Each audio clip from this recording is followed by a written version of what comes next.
Bonjour à toutes, bonjour à tous, je suis Benoît Prato, je suis ravi de vous accueillir pour le podcast de l'Adidas Terrex Maxi Race, le podcast qui parle de la Maxi Race, de ses petits secrets et de ses belles histoires. Nous sommes ici pour vous faire découvrir les coulisses de l'événement et ses acteurs, qu'ils soient organisateurs, bénévoles ou coureurs. Nous sommes ravis de vous accueillir pour ce 4e épisode consacré à l'inclusivité dans le trail et le sport plus généralement. Alors pour ce 4e épisode, j'ai le plaisir d'accueillir aujourd'hui Julien Vesser et Emilien Potier. Bonjour Julien Emilien. Salut Benoît. Salut. Alors on a coutume de présenter généralement nos invités assez rapidement, de faire une présentation. Mais aujourd'hui on va déroger à la règle parce que vos deux parcours sont complètement différents, deux trajectoires différentes de des coureurs qu'on a l'habitude d'accueillir. Alors je vais laisser d'abord la parole à Julien. Je te laisse tout simplement nous dire qui es-tu et quel est ton parcours.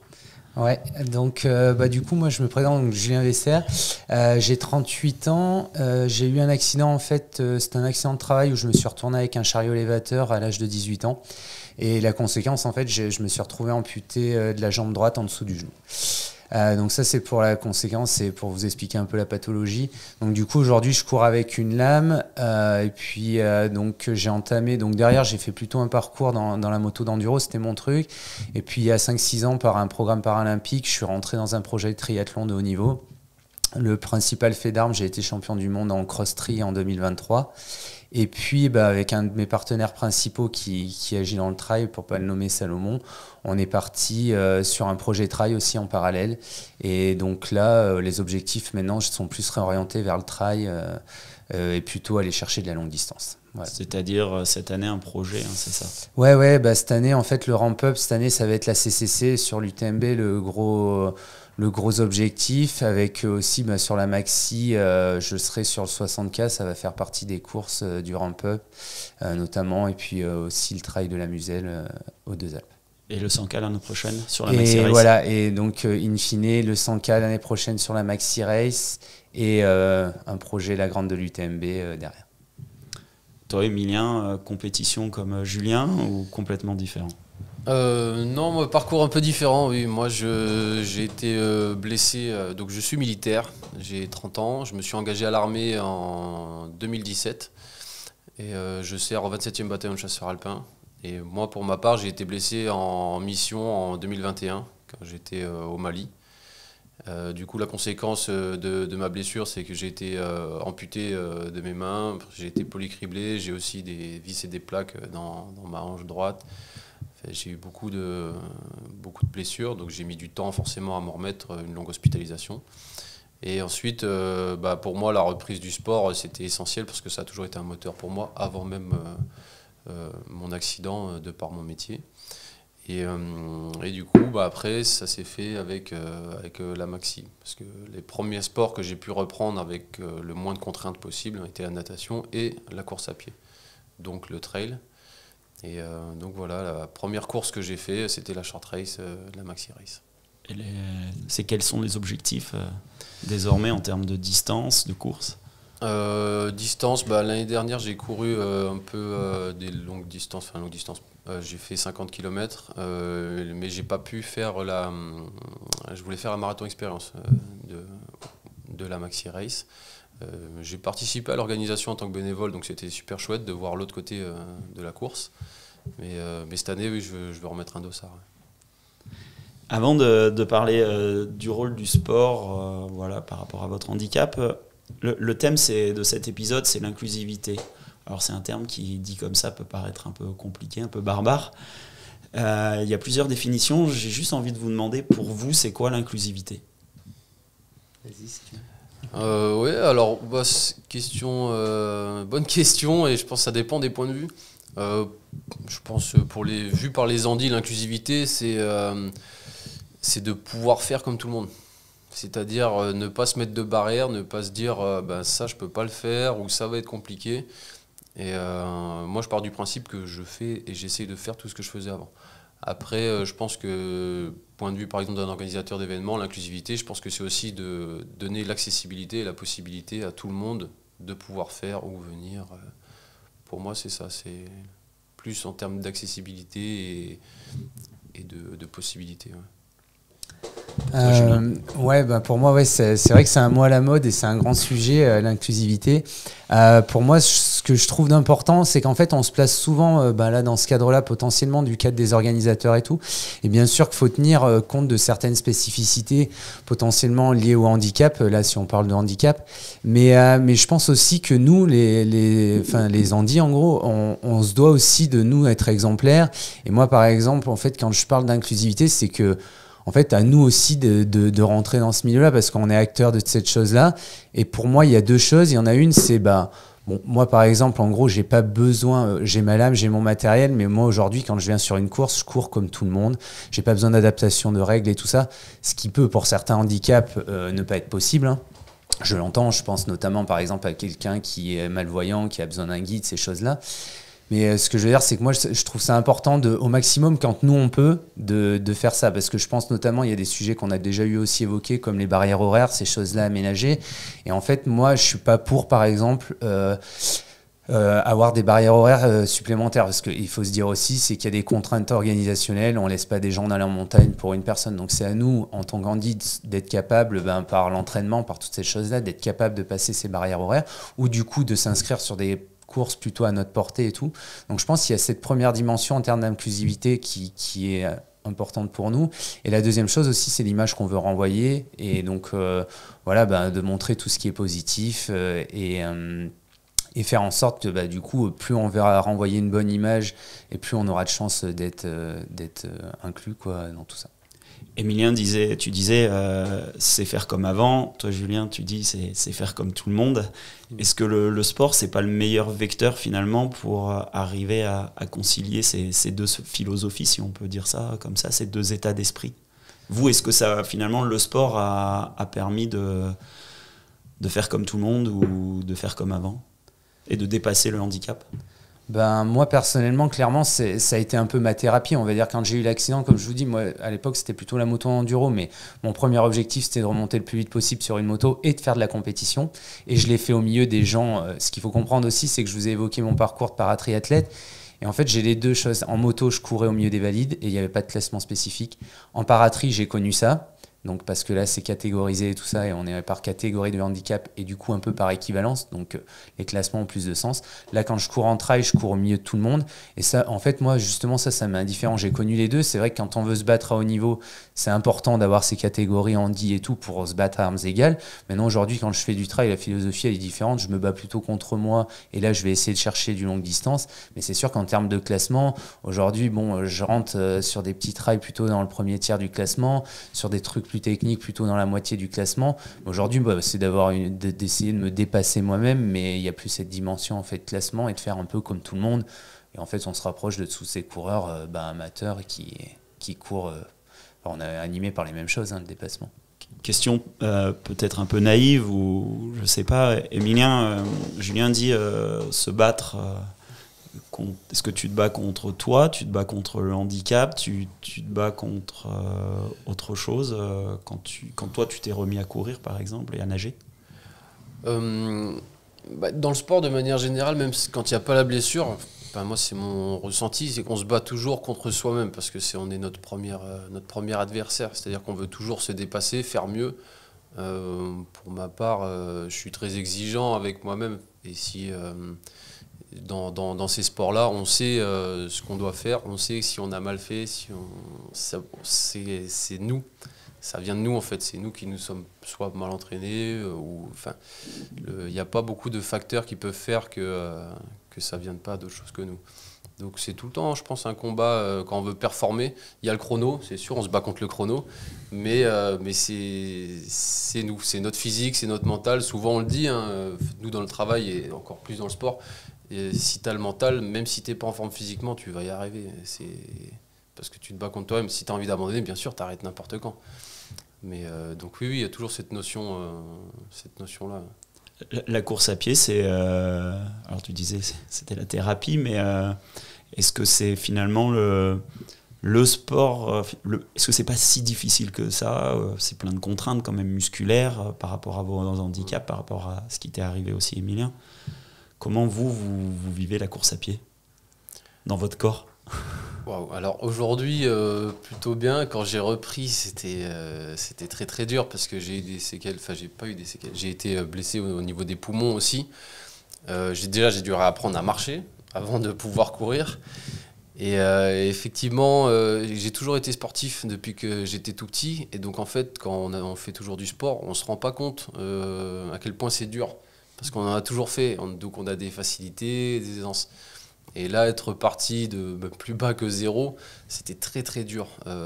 Physiquement, encore ça va, on a l'habitude de se faire mal, mais mentalement, psychologiquement, se dire que à un instant T, on avait tel niveau et là, on en est là, ça, c'est le plus dur à accepter. Pour ma part, moi, je me compare, et je le fais encore, j'ai pas fait le deuil de mon moi d'avant. C'est-à-dire que je me compare toujours à mes performances d'avant ou bien mon état physique. Même si aujourd'hui, je commence à m'en rapprocher, c'est quand même... c'est du travail et c'est pas gagné. Donc oui, c'est un sport qui est accessible à tout le monde, on peut se faire plaisir à tout niveau, mais c'est quand même, faut se faire mal, quoi.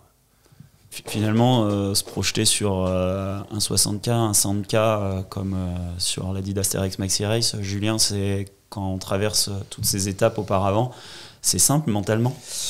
Mentalement, c'est simple. Moi, c'est vrai que je me fixe aucune limite, donc d'y aller et tout, pour moi, ça me pose pas de problème, même si derrière, franchement, il y a des heures d'entraînement et tout, et que tout n'est pas si simple.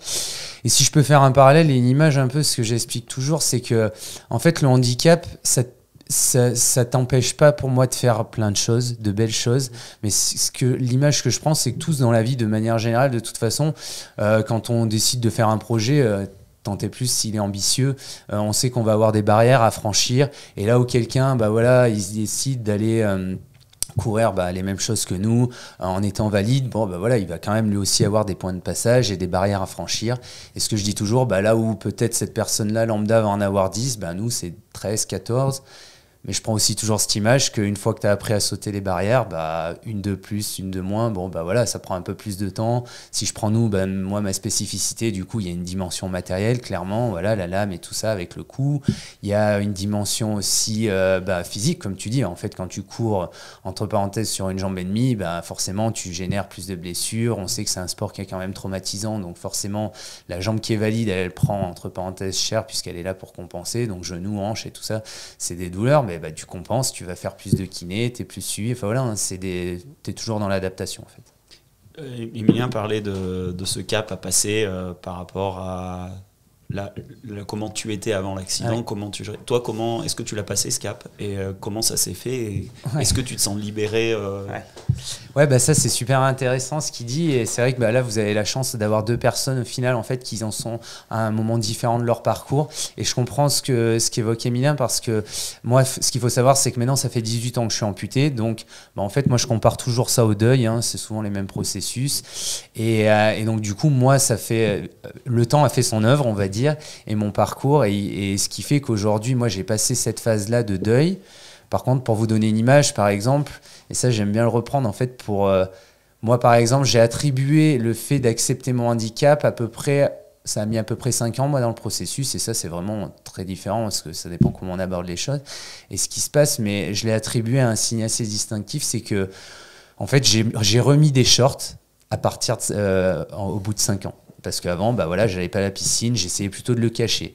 Et ce qui est un peu fort aujourd'hui, quand on parle aussi d'inclusion et d'image que je te parlais tout à l'heure, qu'on renvoie, c'est que moi aujourd'hui, je suis passé en presque 18 ans de quelque chose que je cachais parce que je ne l'assumais pas, et du coup parce que j'assumais pas le regard des autres par la même occasion, puisqu'en fait le regard des autres, c'est souvent le reflet de ce qu'on pense de nous. Aujourd'hui, quelque chose que je cachais il y a 18 ans, qu'aujourd'hui je le mets presque même plutôt en avant. Et par exemple au niveau des partenariats et de mon parcours, puisqu'on a besoin de partenaires, aujourd'hui c'est presque un argument marketing et quelque chose que je mets en avant, et qui aussi dans le regard des autres, aujourd'hui là où je voyais peut-être de la pitié et tout il y a 18 ans, aujourd'hui je vois plutôt, par rapport à ce que je fais et comme je le prends, plutôt de l'admiration et des encouragements. Donc vous voyez vraiment le prisme. Toi, Emilien, le regard des autres? Non, ouais, c'est vraiment intéressant ce qu'a dit Julien. Le regard des autres, je m'en suis jamais trop soucié, même quand j'étais valide, j'ai toujours fait ce que je voulais comme je le voulais. Aujourd'hui, ça n'a pas changé, mais c'est vrai qu'on ne peut pas ignorer le regard des autres. Parce que quand on a un handicap physique visible, on le voit tout de suite, c'est sûr il y a un temps d'adaptation et de toute manière, c'est comme ça. Après, parfois, c'est pas forcément de la pitié ou de la curiosité mal placée. Parfois, ça peut être de la bienveillance parce que les gens, parfois, vu qu'ils nous observent, font plus attention à certaines choses. Mais après, moi, je le vis assez bien parce que je m'en soucie pas trop. Mais par contre, pour les proches, c'est plus compliqué parce qu'eux, ils sont plus dans l'hyperprotection. Donc, c'est plus eux qui en pâtissent du regard des autres plutôt que nous, je pense.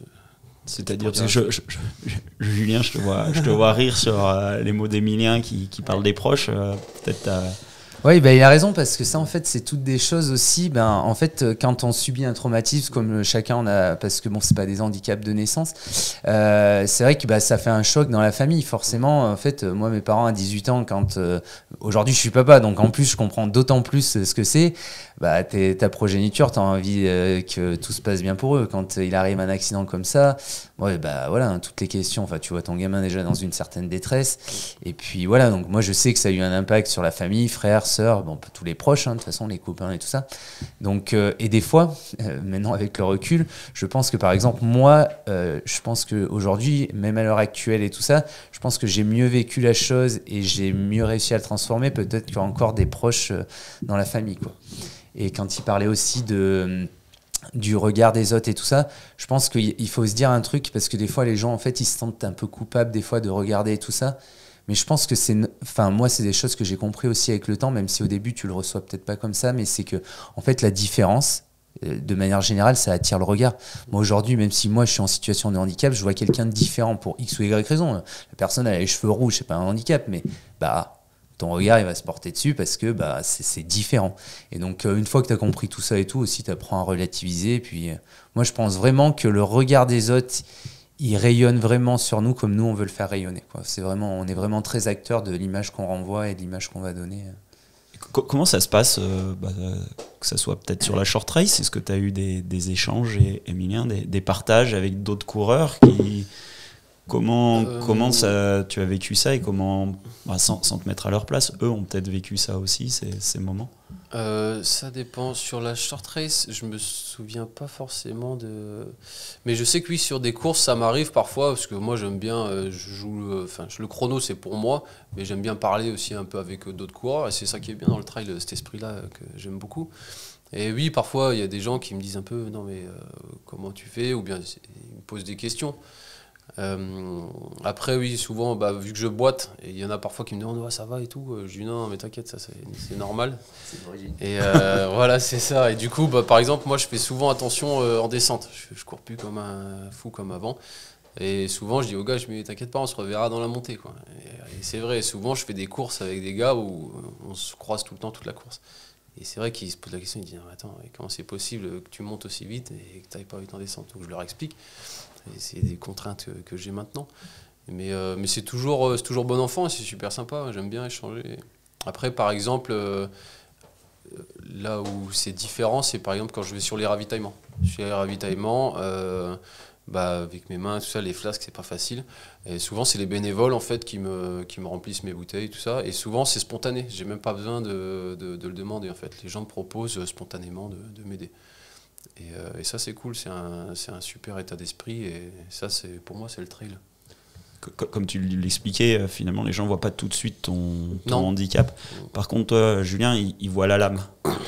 Comment ça Oui, clairement, en général, on passe pas inaperçu. Ouais, donc, c'est ça ce que je te dis. Et en fait, aujourd'hui, sur les courses, c'est ça, hein, c'est beaucoup, comme le dit Emilien, de la bienveillance, parce que ce soit les bénévoles, les spectateurs, les concurrents, c'est assez souvent quand même que tu as une tape dans le dos ou un petit mot quand ils passent qui laisse pas indifférent et qui sont là à t'encourager parce que c'est surprenant, quoi. Après, aujourd'hui, on est de plus en plus quand même à venir dans le trail et tout ça, mais on reste quand même un peu dans les précurseurs et tout ça. Et comme je disais tout à l'heure, en fait, c'est quelque chose de nouveau et du coup, c'est quand même vraiment bien accueilli. Il y a quand même beaucoup de bienveillance à ça. Puis j'ai les mêmes problématiques que toi, parce que moi, on va en parler, je crois, un petit peu après, mais les problématiques liées au handicap, et moi, c'est pareil, c'est dans les descentes, mécaniquement, je vais moins vite. Et j'ai plutôt quand même après un bon cardio qui me permet de monter et tout.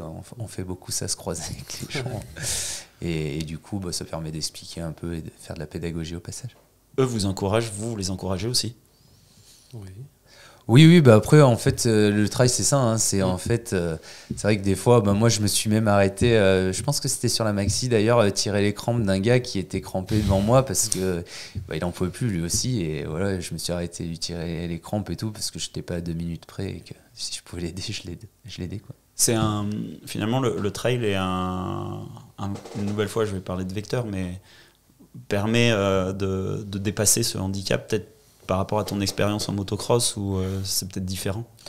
Bah après, en motocross, c'était un peu la même chose. Alors, c'était plutôt de l'enduro, mais en fait, j'étais un peu connu du coup sur le paddock par ma pathologie. Mais la principale différence que je vois, c'est que ben, en moto, tu es habillé, bottes et tout ça. Et donc aujourd'hui, en fait, le grand public ou tout ça, si tu me connaissais pas, tu savais pas. Puis en plus, tu as un casque et tout, donc tu es plus difficilement. Ouais, c'est plus difficile de t'identifier. C'est principalement ça. Mais de toute façon, le handicap, moi, ce que je trouve, en fait, c'est un formidable vecteur pour rencontrer parce que tu laisses jamais indifférent.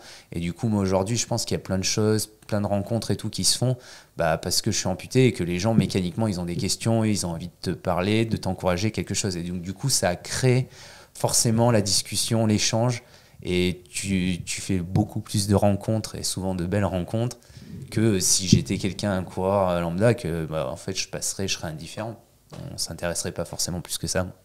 Tous les deux vous avez parlé des descentes. Est-ce qu'on peut courir partout? Est-ce que vous pouvez courir partout?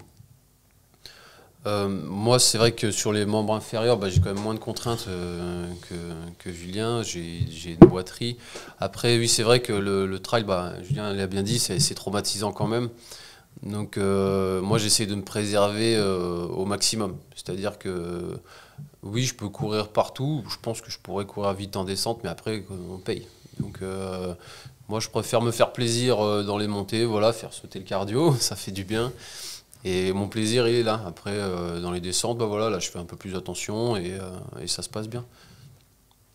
Julien? Ouais, alors moi en descente, ce que je dis souvent pour prendre l'image un petit peu, donc je suis capable de descendre vite aussi, c'est après une affaire, ça dépend de ce que tu fais. Si tu vas vise sur 60 km de la maxi par exemple, j'essaye de me préserver plutôt parce que comme les autres on casse de la fibre, qui plus est beaucoup sur la jambe valide, donc en fait on s'épuise quand même vachement plus vite. Et puis l'image que je prends toujours aussi, c'est que avec la prothèse, la problématique c'est en fait, en gros, on freine qu'avec la jambe gauche. Parce que la prothèse, en fait, c'est une lame de carbone. Donc, l'intérêt, c'est que plus on tape fort dedans, plus elle rebondit. Donc, quand on monte, elle a un petit intérêt, mais petit, parce qu'on n'arrive pas tellement à l'écraser vu les allures. Et par contre, quand on descend, là où on voudrait freiner, elle accélère. Donc, je dis toujours un peu, on freine pour 2 jambes et demie, parce que, et d'une, celle-là, elle freine pas, mais en plus, elle a tendance à accélérer en descente.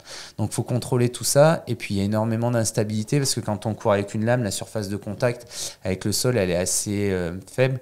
Donc, plus ça devient technique, plus ça devient compliqué de poser. Et cognitivement, ça bouffe une énergie folle, parce qu'il faut être concentré. T'as pas trop droit à l'erreur où tu poses le pied, quoi. Donc plus c'est technique, moins je cours et moins je cours vite. Donc oui, il y a des parcours où c'est un peu plus difficile que d'autres, mais est-ce qu'il y a des courses aussi qui vous acceptent pas? Est-ce que toutes les courses vous acceptent quand vous présentez votre handicap ou... Ouais, de manière générale, de toute façon, non, sur les courses, on n'a pas de problème où on nous refuse, ça clairement non.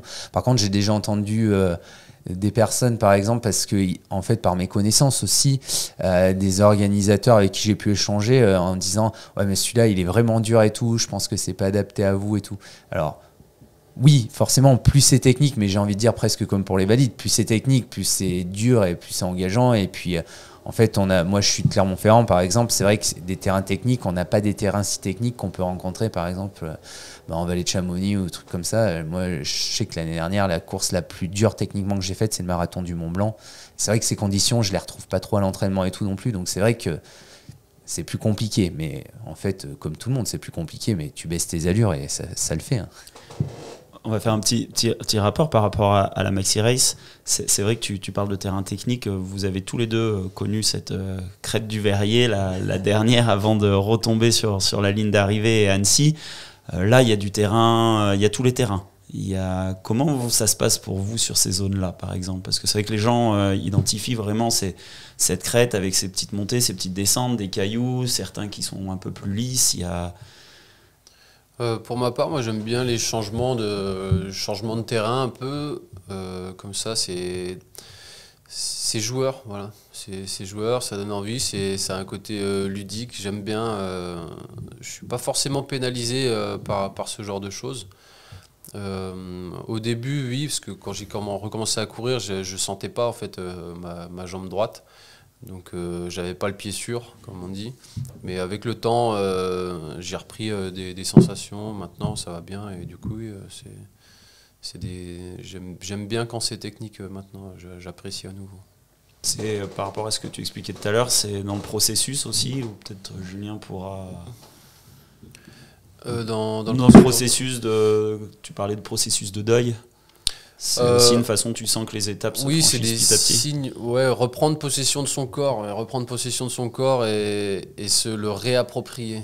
Surtout là, c'est-à-dire que je reprends des sensations, je recommence à sentir ma foulée comme je l'avais avant. Et ce qui fait que, parce que le schéma corporel, ça tu pourras en parler aussi, il a changé, parce qu'on est plus équilibré pareil, il y a des zones qui ont été touchées, donc forcément moi j'ai pas la même démarche, j'ai pas donc la même foulée, et tout ça en fait ça doit se refaire pour ensuite que ce soit à nouveau la norme en fait. Mais par exemple, ce qui a dû être ton cas aussi, c'est que ça passe par des blessures forcément, parce qu'on court pas et on marche pas comme avant.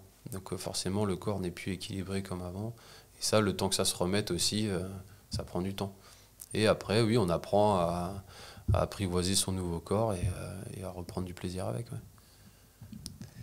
Ouais, moi de ce point de vue-là, je suis un peu comme Emilien, j'aime bien tout ce qui est terrain technique parce que pour moi, l'essence du trail, c'est un peu ça, hein, c'est d'aller chercher des singles, des sentiers un peu techniques et tout ça.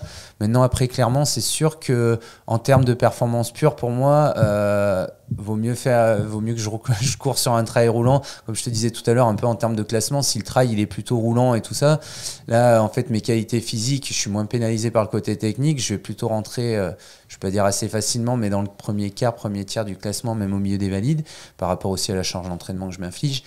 Par contre, ouais, après, quand ça devient technique, c'est vrai que sur le chrono, ça devient plus pénalisant. Mais ça, j'ai appris à l'appréhender. Et bon, voilà, après, je sais que si la course elle est plus technique, à partir du moment où je m'engage sur cette course-là, je sais que mes ambitions, on va dire en termes de classement, ça ne sera pas les mêmes. Mais la prise de plaisir, en fait, elle est quasiment la même. C'est juste une affaire. Bon, c'est vrai que moi, je suis très branché perfo et tout, donc j'aime bien aller chercher et jouer devant et tout. Mais bon, faut accepter que dans ces zones où, comme je te parlais en descente, faut accepter de reculer. J'ai souvenir d'une descente de la Flégère sur le marathon du Mont Blanc où je pense que rien que sur la descente, je perds 300 places dans la dernière descente. Et bon, honnêtement, j'avais les boules, mais après, je relativise. Je me dis, bon, voilà, à un moment donné, mécaniquement, il te manque un bout de jambe. Donc, il y a une petite partie à compenser, il va falloir bosser encore plus cet aspect-là, mais bon, il te manque un bout de jambe, donc tu le feras pas repousser, il va falloir faire avec. Vous avez tous les deux déjà participé à la l'Adidas TRX Maxi Race. Par rapport à ce que tu viens de dire, tu disais que tu étais très performance. J'ai envie de savoir un peu comment vous vivez ce défi, chacun. Alors, on va commencer par Emilien, parce que Julien vient de nous dire qu'il était très performance, mais comme ça, il pourra peut-être rebondir. Mais Emilien, toi, qu'est-ce que revêt ce défi? C'était le quart de tour. Ouais. Tu envisages le demi-tour sur la Marathon Experience. C'est ça. Là, si je ferais le premier objectif quand j'avais fait le quart de tour, c'était de pouvoir refaire et se faire plaisir. En fait, c'est comme quand on reprend, c'est se montrer qu'on est encore capable de faire, reprendre du plaisir. Voilà, courir avec les valides, ça fait du bien. Et là, par contre, vu que maintenant j'ai repris et que je reprends du plaisir, forcément, il y a l'aspect de performance, on peut pas l'ignorer. Enfin, quand on a l'esprit de compétition, c'est vrai que ça donne envie. Donc oui, là, si je repartirais sur un objectif différent, là, c'est toujours le plaisir, mais se faire plaisir en faisant un chrono. Et là, c'est le top, quoi. C'est le chrono, la distance, l'envie, il y a beaucoup de choses. L'envie, elle est toujours là, hein, parce que c'est ça aussi qui nous donne la force de faire des choses et d'aller de l'avant. Et oui, ça permet de... En fait, j'essaye toujours de me fixer un objectif sur du court terme, moyen terme, long terme. Et en fait, c'est ça qui nous fait avancer, qui nous fait progresser. Et du coup, c'est important. C'est important de se challenger et de se trouver des nouveaux objectifs. Ouais. Je t'ai vu sourire, Julien, en écoutant Emilien. Tu t'es retrouvé un peu aussi dans ce qu'il disait au début. C'était peut-être pas tant la performance et c'est venu après, ou tout de suite ça a été la perf? Ouais, bah moi j'avoue qu'après, je sais pas, peut-être un peu parce qu'aussi, enfin, moi l'esprit de compétition, je pense que j'ai toujours eu, ça m'a toujours animé, même avant le handicap. Après, ce que je dis souvent, parce que souvent on me dit, ouais, ton esprit de compétition, de revanchard ou tout ça, peut-être est venu avec le handicap. Je pense que ça a fini de le renforcer, mais moi c'était quand même quelque chose de très présent. Et souvent, quand j'y réfléchis un peu avec le recul, c'est que je pense que bah, j'ai un frère qui est né 1 an et demi après moi, et comme dans beaucoup de fratries, je pense qu'après, bah, du coup, si tu te tires la bourre déjà gamin avec ton frère, parce que bah, comme moi j'étais l'aîné, je pense que du coup, bah, c'est des exemples un peu tout con, mais ma mère elle m'avait dit que je m'étais remis à pisser au lit, des choses comme ça. Donc tu vois, je pense que j'avais mal vécu l'arrivée et qu'après, bah, du coup, mécaniquement, on se tirait la bourre entre frères et que bon, le handicap, comme je disais, je pense que ça a upgradé un peu tout ça. Et moi, après, bah, sur la marathon expérience, l'année dernière, j'avais un double challenge parce que en vrai, je me suis fait une belle entorse, une semaine avant. Bon, par je sais pas quel miracle, bon, j'ai mis beaucoup de choses bout à bout, mais en strappant et tout, j'ai réussi à faire la course. Donc déjà, le premier truc, c'était de finir. Et surtout que l'année dernière, elle était très boueuse et très compliquée. Oui, il faut se mettre à ta place. S'imaginer que, comme tu nous le disais tout à l'heure, tu as une jambe et c'est une ça. lame. Ouais, j'ai des souvenirs là-bas, un peu là-bas, après, je crois que c'était après le chalet de l'Olpe et tout ça. Ouais, c'était quand même une zone là, un peu dans des dévers et tout boueux et tout ça. Même je voyais les gens valides et tout, c'était vraiment des passages assez précaires. Donc avec l'entorse, finalement, j'ai pas été embêté. On a fait un super boulot toute la semaine, donc ce côté-là, j'ai pas du tout été embêté. Et là, mon challenge, en fait, cette année-là, c'est qu'on est assez peu, du coup, à se retrouver sur les courses en handi en même temps avec la même pato. Et j'avais Sébastien Détilleux, que je salue d'ailleurs, qui fait partie de la team maintenant, qui a le même handicap que moi et qui sensiblement court un peu comme moi. Donc là, on avait le challenge tous les deux. On s'est tiré la bourre un peu tout le long. Et j'ai pas eu beaucoup de rab, tu vois. J'ai réussi à finir devant, mais j'avais pas beaucoup de rab et tout. Donc ça, c'est ça qui nous a animés un peu tout le long. Puis d'habitude, je me challenge plutôt avec ce que je te disais, en fait, suivant comment j'estime un peu, si je connais la course, un peu son niveau de difficulté, ben, j'essaie de me dire, là, tu vises premier tiers, premier quart, bon, bah là, ce sera plutôt, si t'es dans la première moitié, c'est bien. Enfin, voilà, je me challenge un peu comme ça, si j'ai pas de concurrents, comme là, j'ai pu me tirer la bourre avec Seb. Tout à l'heure, vous expliquiez un peu tous les deux comment le sport avait pu vous aider. Est-ce que aussi nourrir cet esprit de compétition aide à dépasser le handicap en allant mettre un dossard, se pousser un peu plus loin, comme se mettre la misère dans la tête, quoi, aussi, dans le corps? Ouais, bah, ça, je pense que ça marche aussi bien pour les valides que les handis. Le dossard, ça a un effet, c'est galvanisant, quoi. Même, on l'a tous fait, je pense, s'inscrire une course avec des potes et dire ouais, c'est bon, on fait tranquille. Ouais, non, quand on a le dossard, on fait pas tranquille. Donc ouais, ça, je pense que il y a toujours ce truc, ce petit stress quand on met un dossard et tout. C'est le petit truc en plus qui fait que qu'on va se donner. On va se donner en fait et on a envie. Ouais. À l'arrivée, vous vous dites comme tout le monde, plus jamais. Non, ça dépend. Même, j'ai pas eu beaucoup d'échecs ou de courses que j'ai pas fini, mais même quand ça arrive, je me dis, il faut recommencer. Oui, il y a toujours du positif, il y a toujours, même si parfois c'est compliqué, le cerveau il est bien fait, on garde toujours les bons souvenirs.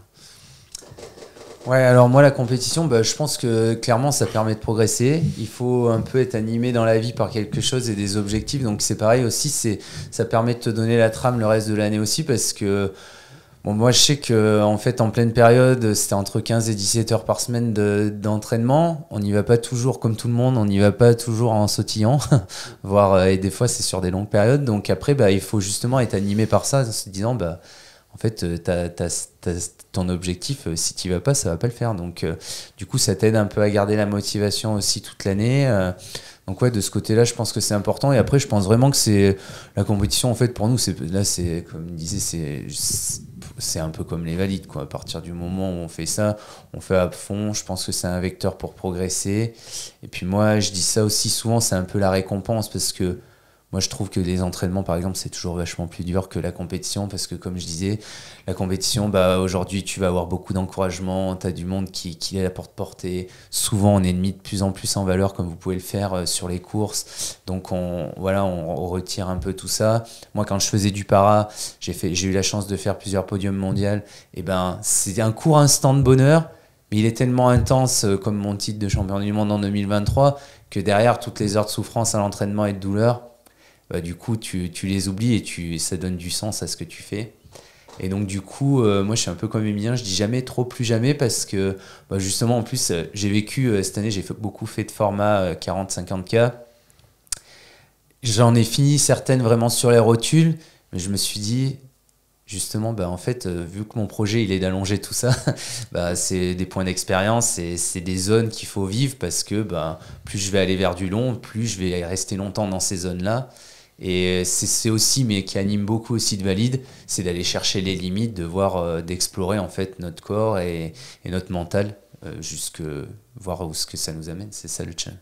Finalement, comment ça se passe une préparation? Parce que là, c'est vrai qu'on parle vraiment de l'aspect compétition pendant la course. Comment vous vivez la préparation? Comment vous vous préparez? Et surtout, il y a un investissement mental aussi qui est important. Oui, c'est ça. Oui. Bah, comme Julien a dit, ce qui nous fait avancer, ce qui nous fait sortir, nous entraîner quand les autres n'y vont pas forcément, c'est l'objectif. Et oui, donc ça passe par une préparation physique, ça c'est sûr. Mais il y a le mental, faut se préparer mentalement aussi. C'est un travail. Le mental, on peut le repousser lors de nos entraînements physiques en allant de plus en plus dans la difficulté ou la souffrance ou ce genre de choses. Mais après, oui, il y a tout un travail, comme on en parlait juste avant, là. Par exemple, faire de l'imagerie mentale. S'imaginer le jour de la course, à quel moment je dois faire quoi, comment je vais me préparer, même des points clés de la course, des endroits techniques, s'imaginer par rapport aux conditions climatiques, tout ça. Et ça nous conditionne aussi, c'est-à-dire ça nous fait déjà rentrer dans la course avant d'y être en fait. Et ça y fait beaucoup. De toute façon, on en parle de plus en plus de la préparation mentale. Parce que le physique c'est bien, mais si on n'a pas le mental, on n'y va pas, quoi. Il y a des gens qui vous demandent un peu comment vous arrivez pendant la course à dépasser votre handicap. C'est vrai que tu parles de préparation mentale, finalement c'est ça, c'est arriver à dépasser. Tu parlais de souffrance aussi, parce que par rapport à un valide, vous partez déjà, vous savez que votre corps, il y a des moments où ça va être difficile. Tu boites, tu l'expliquais, les ravitaillements, c'est pas évident. Il y a beaucoup de choses, beaucoup de contraintes, si on peut dire ainsi. Oui, c'est ça. Je pense que Julien il pourra plus en parler des contraintes mécaniques et de la douleur que ça peut occasionner. Je pense notamment aux moignons. Et oui, c'est vrai que on a des douleurs forcément liées à notre pathologie qu'on n'a pas quand on est valide. Après, c'est juste qu'on a l'habitude en fait. On a l'habitude, la douleur. Après, ça fait partie de la vie de tous les jours en fait. C'est un aspect à gérer et à anticiper dans le cadre de la préparation, parce que comme tu le dis, tu sais que pendant la course tu vas avoir mal. De toute façon, tu prends le dossard pour avoir mal quelque part aussi, vous l'avez dit. C'est pas moi qui l'ai dit. Ouais. Mais c'est quand même quelque chose t'es obligé d'anticiper là-dessus. Ouais, après tu es obligé d'anticiper. Donc pour revenir aussi un petit peu à ta question initiale, du coup moi c'est vrai qu'en course c'est peu de fois on nous aborde ce côté mental, enfin on nous encourage, mais c'est vrai que les échanges sont quand même assez brefs et assez furtifs, et ils sont plutôt sur l'aspect mécanique, ça doit être dur, tout ça, un peu technique, mais pas tant le mental. Et puis parce que moi j'ai beaucoup ces questions-là plutôt quand je fais des conférences sur la résilience et comment je me suis reconstruit, donc c'est plus à ces moments-là que j'aborde ça. Et après bien sûr qu'à l'entraînement ça fait partie du jeu, donc après comme tout, bon moi j'ai la chance aujourd'hui je dirais c'est presque un statut semi-pro parce que j'ai pu me créer les conditions avec mes partenaires de baisser mon temps de travail. Donc aujourd'hui, je travaille qu'à 60%, ce qui me libère quasiment tous mes après-midi de la semaine. Donc, et je suis accompagné aussi de Patrick Bringer, là, qui est un coach assez reconnu dans le milieu du trail, qui est sur Clermont-Ferrand. Et donc du coup qui fait toute ma programmation et ma planification, et après on met des séances. Par exemple, moi je sais que dans tous les autres sports que j'ai pratiqués avant, je faisais pas le kiné, sorti de ma rééducation en fait, j'avais jamais revu un kiné.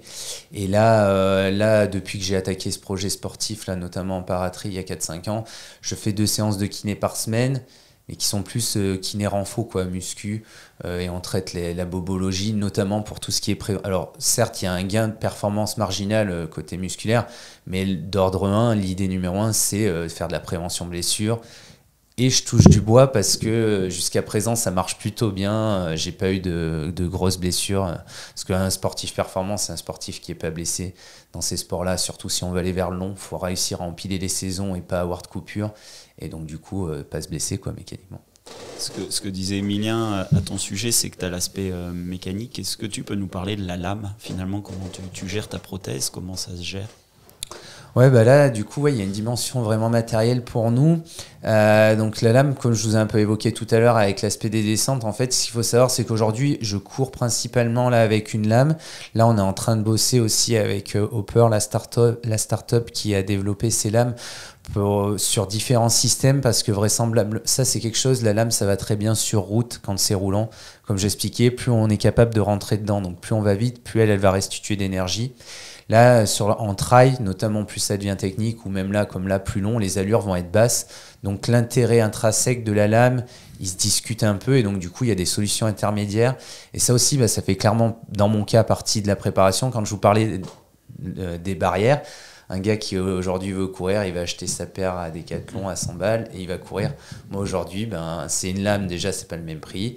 Et aujourd'hui, du coup, il va falloir que je trouve des solutions techniques pour pouvoir réussir mes objectifs dans les meilleures conditions. Et ça prend aussi beaucoup de temps de faire du testing, de regarder ce qui va mieux et de valider.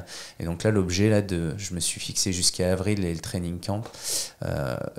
Où avant le training camp, il faut que j'ai fait les choix, on va dire, technologiques pour savoir avec quoi je pars sur notamment le 64 de la Maxi. Tu faisais vraiment la différence entre le plat et la montée et la descente par rapport à ta lame. Pour ceux qui nous écoutent, peut-être arriver à leur donner une indication sur le plat avec la lame. Tu peux, quand tu fais des séances, sur piste par exemple, sur piste après, je pense 3,10, 3,20 assez facilement. C'est toujours pareil. Hein. Et en plus, j'ai des collègues qui font en triathlon qui sont encore à plus haut niveau que moi, qui peuvent faire mieux. Je pense notamment à ceux aussi qui font du 100 mètres au para. Moi, pour donner un peu les références, en gros, sur 5 mon temps de référence, et il n'est pas merveilleux, hein. J'ai des collègues qui font moins, c'est 19 quoi. 19 minutes, et je sais que par exemple Alexis Anquinquan, qui est un peu l'effigie là, en paratrie, qui a été multiple médaille olympique, il doit être autour de 17 minutes à la fin sur son 5 km quoi.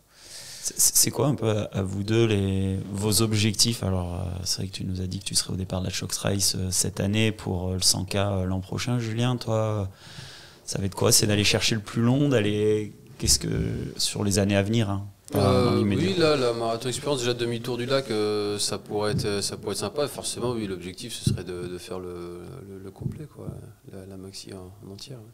Tu l'as déjà fait, peut-être en plusieurs fois ou en... Non, ça c'est quelque chose que j'ai pas encore fait. J'ai fait une fois un trail long, mais c'était plus du roulant, quoi. Et du coup, là, oui, c'est vrai que faire la maxi en entière serait un bel objectif. Ouais. Ouais, moi, clairement, c'est un truc que je veux cocher. Pour tout dire, la question, elle s'est un peu posée avec mon coach cette année dans le cadre de mon planning et des courses de préparation que j'allais mettre pour l'objectif ultime de cette année.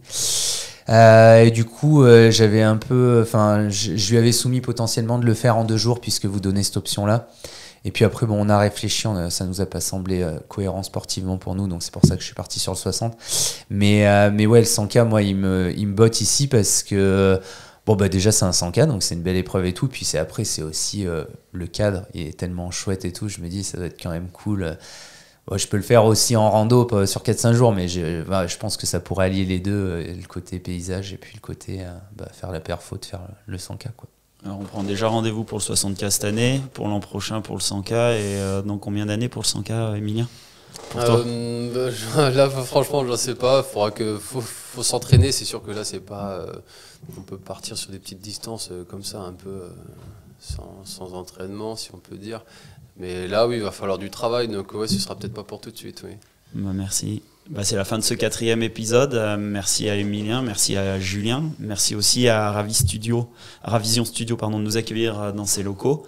Alors le prochain épisode, ça sera le mois prochain. On devrait accueillir cette fois-ci Aurélien Dunampalaz et Camille Bruyat pour parler de ce parcours qui fait rêver Emilien et Julien, ce parcours du 100K autour du lac. D'ici là, messieurs, entraînez-vous bien, prenez du plaisir. Il y a de beaux objectifs, je crois, qui arrivent dans les semaines à venir pour tous les deux. Merci encore d'avoir accepté notre invitation et de nous avoir accompagnés pour ce 4e épisode. Merci, bonne fin de journée et d'ici là, portez-vous bien. Ouais, merci à la Maxi. Merci à tous.